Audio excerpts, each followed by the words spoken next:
Hello everybody, I hope you all are fine and safe at your home. I, Mrs. Pankaj, today will be going to explain you the chapter 8, How do organisms reproduce? And our subtopic is sexual reproduction in animals. So, before going to start this topic, let's have some basic knowledge about this topic or few basic terms which are used in this.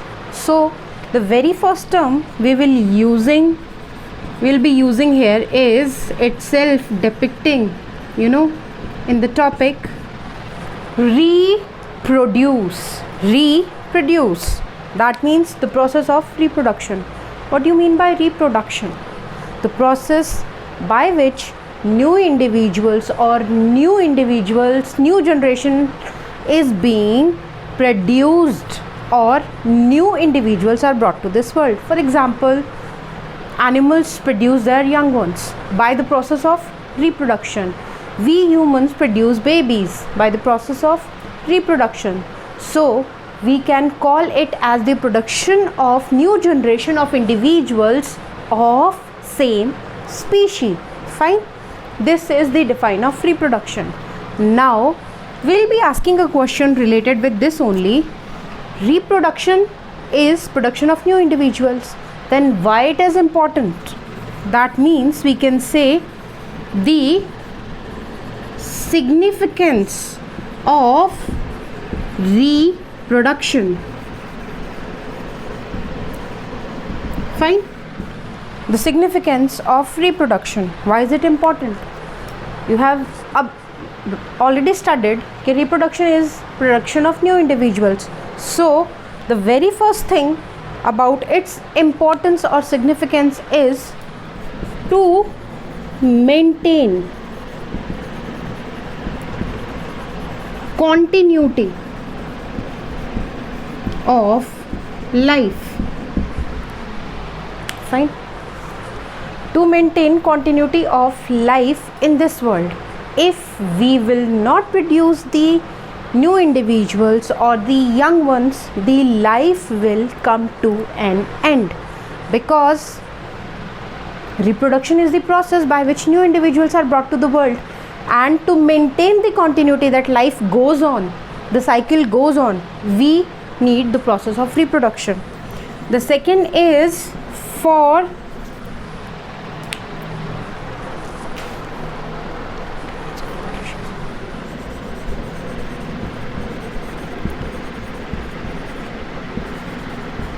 maintenance of population size. For maintenance of population size. For example, to understand this, let's take an example. We know we all are mortal. That means after a certain age or after a certain period of time, death will occur. So if the previous place of an individual is not being replaced by the new generation or the new one, the population size will decrease and that will again come to the end. So these both are important points. The third is for evolution. You will be having a better idea in the chapter heredity and evolution, but now for evolution also reproduction is important. Related with this one, we are using again a term that means variation. Variation.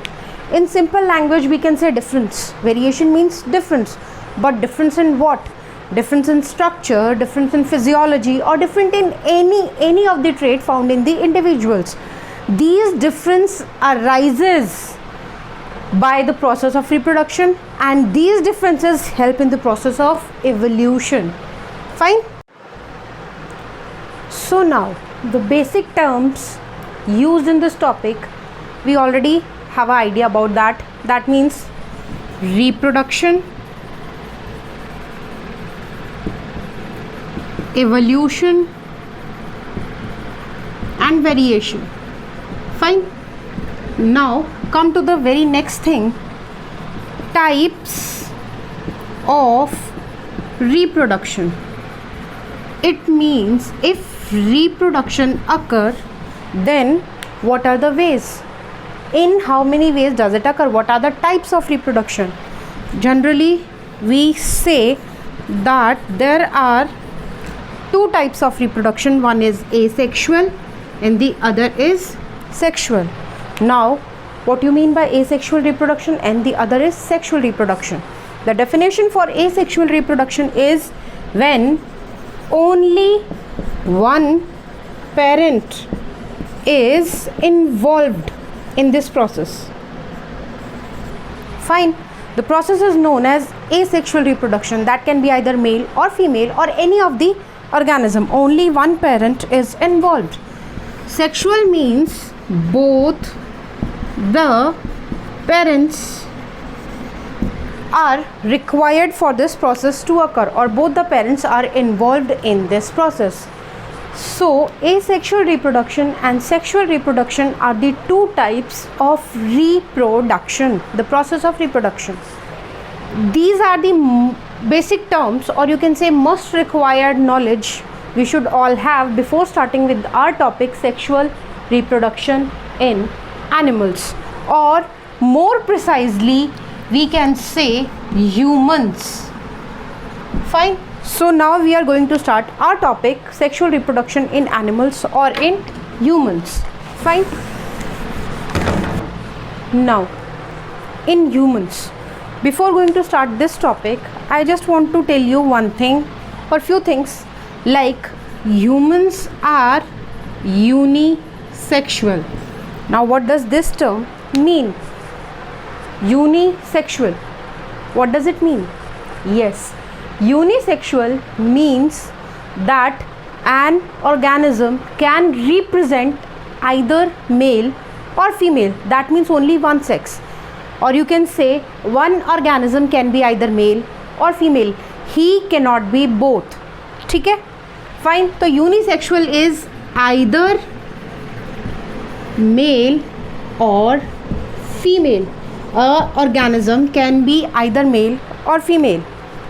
Now, the second thing, for the process of reproduction to occur, humans require few things related.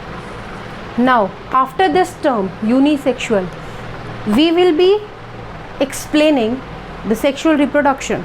So, both the organisms require the structure associated with the process of reproduction to occur, or we can say there are specific structures present in either of the organism, male or female.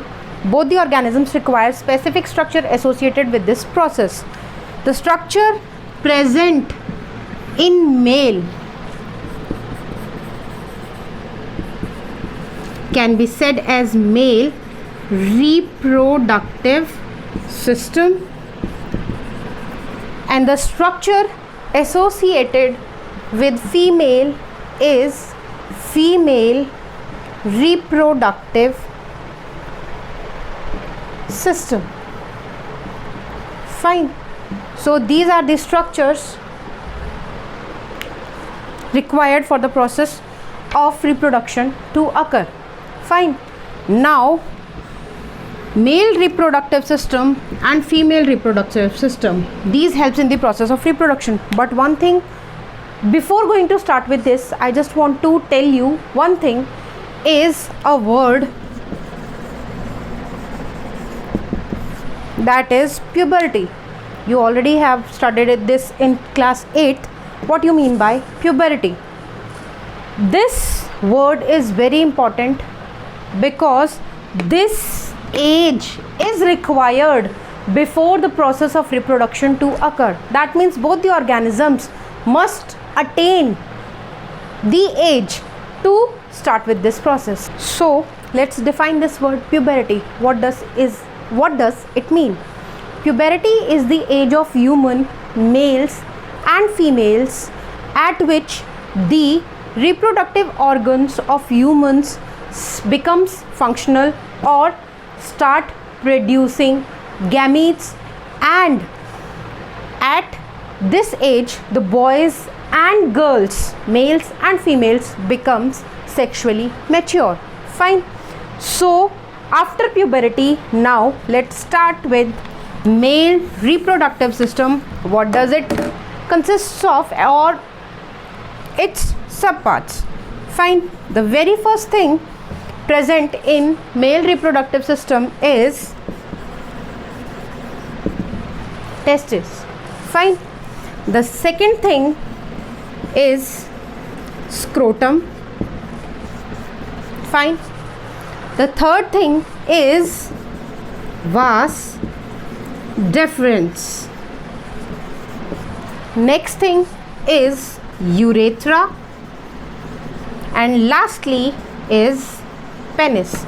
These are the parts which are present in male reproductive system. Likewise, we'll be telling about female reproductive system. What does it consists of? Now we'll be telling the parts of female reproductive system. The very first thing is ovaries. The next thing is fallopian tubes, or you can say oviducts.